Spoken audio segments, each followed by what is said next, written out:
আপনার সন্তান কারো ব্যাপারে কিছু বলতে হলে ভালো কিছু অর্জন করেছে কি বলবেন? আল্লাহুম্মা বারিক, যে আল্লাহ বরকত দান করেন। তাহলে আপনার জবানের জিহ্বার ক্ষতি থেকে সে বেঁচে গেল। কাজে নিজের আপনার সন্তানের ব্যাপারে বললো, আপনার নিজের ব্যাপারেও বললে, অন্য কারো ব্যাপারে বললে, যে বলবে যে শুনবে উভয় কি বলবে? আল্লাহুম্মা বারিক। তা নাহলে 12টা বাজাই ফেলবেন, কিন্তু ক্ষতি হয়ে যাবে।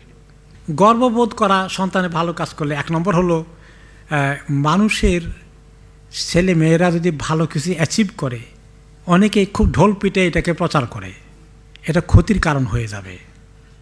প্রথম এটা বলি, অনেক ক্ষতি হবে, মানুষের বদনজর লেগে যাবে। আমাদের অনেকেই দেখবেন যে আমার বাচ্চা অমুক, মানে কী বলে এটাকে, জিসিএসিতে কতটা A স্টার পেয়েছে, 12টা না 14টা পেয়েছে, একদম এটা মানে সোশ্যাল মিডিয়া পুরো ছড়িয়ে দিল।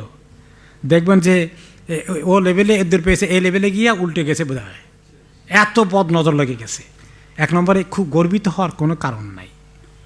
2 নম্বর হচ্ছে, আপনি কেন গর্বিত হয়েছেন? তাকে আপনি তৌফিক দিয়েছেন না আল্লাহ তাআলা তৌফিক দিয়েছে? সুবহানাল্লাহ।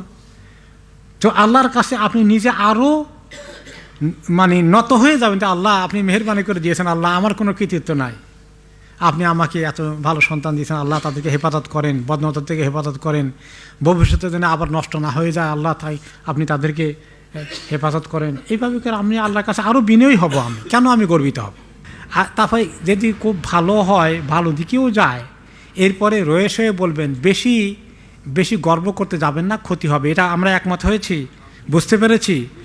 কপাল পুড়বেন না, কপাল পুড়বেন না, কপাল পুড়বেন না, ঢেকে রাখবেন, লুকিয়ে রাখবেন যদি পারেন, বেশি বলাবলি করবেন না।